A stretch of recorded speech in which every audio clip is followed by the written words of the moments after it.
Leaders.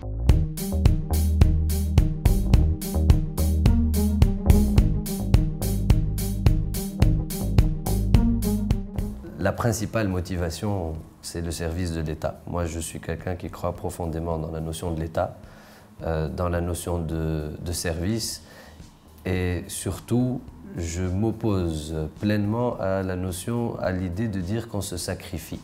Ce n'est pas du tout un sacrifice, au contraire, c'est un honneur d'être appelé pour des fonctions aussi importantes, aussi prestigieuses. Et puis, qu'est-ce qu'on peut demander de mieux que de pouvoir avoir aujourd'hui une influence sur un domaine qui est le domaine de l'emploi, de l'employabilité, de l'entrepreneuriat, qui sont les défis de la Tunisie en ce moment, et une influence qui est territoriale, qui est sur tout le territoire tunisien. L'ANETI aujourd'hui, c'est une grande machine, c'est une grosse machine, c'est-à-dire qu'aujourd'hui, quand on arrive à transformer l'ANETI, on arrive à transformer l'impact sur le citoyen tunisien. Donc il est évident qu'on ne réfléchit pas beaucoup quand on a une opportunité aussi belle que celle-ci. Après tout ce qui est, je vois ce que vous voulez dire dans la question, tout ce qui est matériel, etc., pour moi sont absolument dérisoires par rapport à l'impact qu'on peut avoir si aujourd'hui une structure comme l'ANETI se modernise et passe dans une nouvelle ère.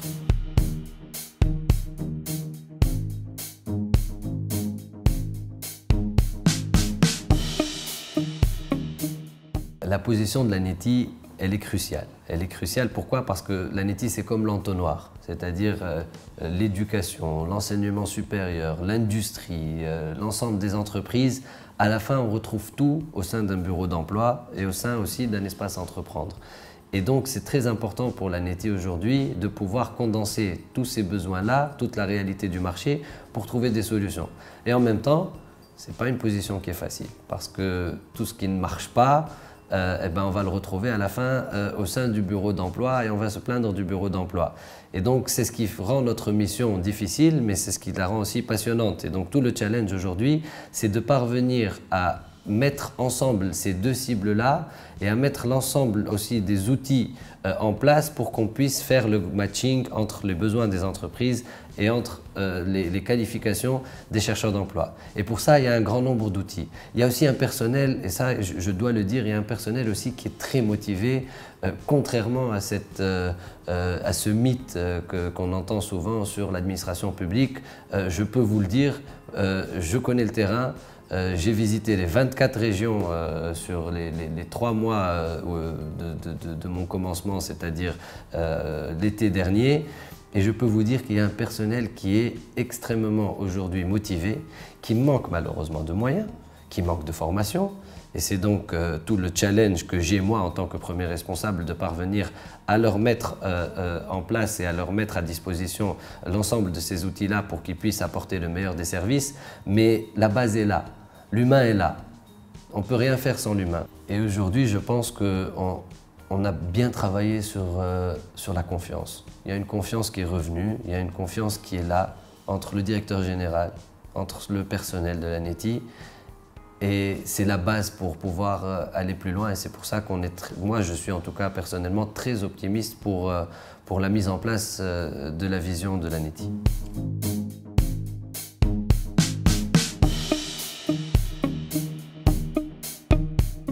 La vision, elle est le départ de tout. On ne peut pas aujourd'hui être dans une structure si on ne sait pas où on va demain, si on ne sait pas où on est la semaine prochaine. Et pour être franc, c'était le cas. Aujourd'hui, on est dans une constellation que je trouve quand même assez intéressante parce qu'il y a une stratégie nationale de l'emploi qui a été développée au niveau du ministère de la formation professionnelle de l'emploi, et prendre la suite de cette stratégie nationale et mettre en place une vision pour la structure, pour l'ANETI, je pense que c'était la première chose à faire. Qu'on sache aujourd'hui où l'ANETI sera en 2030, même si on ne le sait pas exactement, au moins de donner un cap précis pour l'ensemble du personnel et même pour les citoyens, pour qu'ils sachent quels sont les projets. Et c'est la raison pour laquelle on a présenté il y a maintenant 2 mois la vision ANETI 2030, avec des axes que je considère majeurs et que je considère aussi importants pour toute l'administration tunisienne. Ce sont des axes qui sont duplicables et c'est ça aussi qui est intéressant, c'est qu'aujourd'hui on est aussi en train de le partager avec bon nombre d'organisations publiques tunisiennes. Le premier axe, c'est la qualité. Je suis absolument contre la vision quantitative des choses. Les indicateurs doivent changer. Il faut que l'on arrête de parler de chiffres et de chiffres, mais il faut qu'on parle beaucoup plus d'impact. Et tout cela est lié à la qualité. Et c'est pour ça qu'on a entamé depuis juillet 2019 la norme ISO 9001 qualité pour l'ensemble des bureaux de l'ANETI. Ça ne veut pas dire que demain ils seront tous au niveau que l'on attend, mais c'est une démarche où si dans 10 ans en tout cas tous les bureaux d'emploi de l'ANETI respectent la norme ISO 9001 qui est une norme internationale, eh ben si on nous demande pourquoi, on dira que 10 ans avant on avait commencé à le faire. La deuxième grande ligne sur laquelle on doit travailler, c'est la communication. Il faut avouer qu'il y a un défaut de communication. Il faut comprendre qu'aujourd'hui, notre cible principale, c'est le jeune de 25-30 ans. Ce jeune de 25-30 ans, il se trouve sur des outils de communication que nous n'utilisons pas ou que nous n'utilisons pas assez, à savoir Instagram, Facebook, YouTube, Twitter, etc. Et c'est la raison pour laquelle il faut qu'on change complètement notre stratégie de communication pour aller toucher ces jeunes-là à travers le digital et à travers aussi l'événementiel. Et c'est pour ça qu'une équipe aujourd'hui, une task force au sein de l'ANETI a été mise en place, qui a commencé à travailler depuis quelques mois sur l'ensemble de ce volet-là pour pouvoir être plus proche aussi des entreprises. Sur LinkedIn, aujourd'hui, nous avons un compte, etc., pour toucher les directeurs ressources humaines. Donc, vraiment moderniser. C'est une vision aujourd'hui qui vise à moderniser l'ANETI et à la faire passer dans le 21e siècle. Le troisième volet, c'est la digitalisation. On ne peut plus rien faire sans digitaliser. La digitalisation, elle va faire du bien aux citoyens, mais elle va faire aussi du bien au personnel, et ça, on ne le voit pas de l'extérieur. Le personnel, aujourd'hui, croule sous la paperasse. Vous savez, tous les contrats SIVP, qui est aujourd'hui CIVP, Karama, etc., c'est l'ANETI qui les gère. Vous imaginez tout ce que c'est comme dossier administratif aujourd'hui à gérer et tout ce que c'est aussi comme temps perdu à ne pas orienter, à ne pas former, à ne pas prospecter, à ne pas accompagner l'entreprise, etc. Donc aujourd'hui, je veux qu'on reprenne ce temps-là, le cœur de métier de l'ANETI, et la digitalisation est le meilleur moyen de le faire. La digitalisation aussi, c'est le matching avec intelligence artificielle.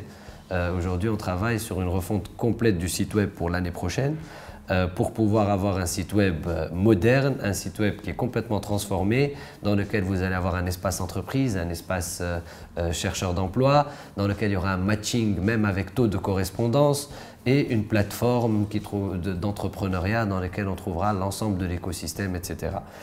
Le quatrième volet, c'est à mon avis un des volets de base. On ne peut pas faire tout ce que je viens de vous dire avant si le personnel n'est pas au niveau. Et si on ne forme pas le personnel, on ne peut pas lui en vouloir aussi. Et donc, on a commencé aujourd'hui la création de l'ANETI Academy, qui va être l'académie interne de l'ANETI et qui se veut aussi être une académie internationale de l'ANETI. Parce qu'il est de notre devoir aussi en tant qu'institution publique de chercher à générer des revenus. Aujourd'hui, on sait que les temps sont difficiles pour les caisses de l'État. On ne va pas en plus toujours demander de l'argent sans réfléchir à un business model qui pourrait aussi nous permettre d'en générer et d'en gagner. Et cette ANETI Academy, elle a vocation à devenir internationale, à former les services publics de l'emploi, pourquoi pas en Afrique, pourquoi pas au Moyen-Orient, à les recevoir ici. Et donc tout ça, ça peut créer un hub de l'emploi, de l'employabilité et de l'entrepreneuriat en Tunisie. Et c'est à mon avis, une ambition qui est tout à fait réalisable. Je ne vois pas du tout de raison à ce qu'on ne puisse pas y arriver, tout en sachant que les 4 axes que je viens de vous donner sont sous 2 thèmes principaux qui sont qu'est-ce qu'un espace entreprendre modèle, parce qu'aujourd'hui nous avons 24 espaces entreprendre en Tunisie, et qu'est-ce qu'un bureau d'emploi modèle. Et donc l'idée, c'est de toujours faire que ces axes restent transversaux au bureau d'emploi, aux espaces entreprendre et restent sur le terrain. Et enfin, la dernière chose, c'est le financement. Tout ce que je viens de vous dire, c'est très beau, mais il faut de l'argent. Ça coûte très cher, mais aujourd'hui, quand vous savez où vous allez, quand vous avez une vision il n'est pas très difficile de convaincre les partenaires et les bailleurs de fonds. Alors moi, ce que je me suis juré, c'est d'utiliser au minimum les caisses de l'État pendant mon passage. Et donc aujourd'hui, on a levé près de 15 millions d'euros pour nous donner les moyens de cette vision, avec des engagements de plusieurs bailleurs de fonds, l'Union européenne, la BAD, le BIT, la GIZ, le PNUD. Et donc je veux les remercier parce que ce sont des gens qui nous ont fait confiance, ce sont des gens qui sont avec nous. Et ils sont présents aujourd'hui avec nous dans des commissions qui sont gérées par des directeurs de l'ANETI, qui sont présidées par des directeurs de l'ANETI, pas par le directeur général, qui est de passage, et donc qui ne doit pas aussi être au sein de ces commissions-là, peut-être en tant que membre, avec plaisir, mais le directeur général étant de passage, il faut faire en sorte aujourd'hui de laisser cela entre les mains de ceux qui restent. Et donc, les bailleurs de fonds sont présents. Certaines commissions sont coprésidées par des personnes de la société civile, du monde privé. Donc, on retrouve tout le monde au sein de ces commissions-là. Et elles travaillent toutes de concert pour que ces 6 commissions puissent aujourd'hui avoir des résultats dans le court terme, le moyen terme et le long terme pour qu'on puisse, moi je l'espère et je pense vraiment, dans les 2 ans et demi, 3 ans, avec ou sans moi d'ailleurs, et c'est ça la notion pour moi de continuité de l'État, avoir une réelle administration exemplaire, une administration publique qui peut être exemplaire en Tunisie. Leaders.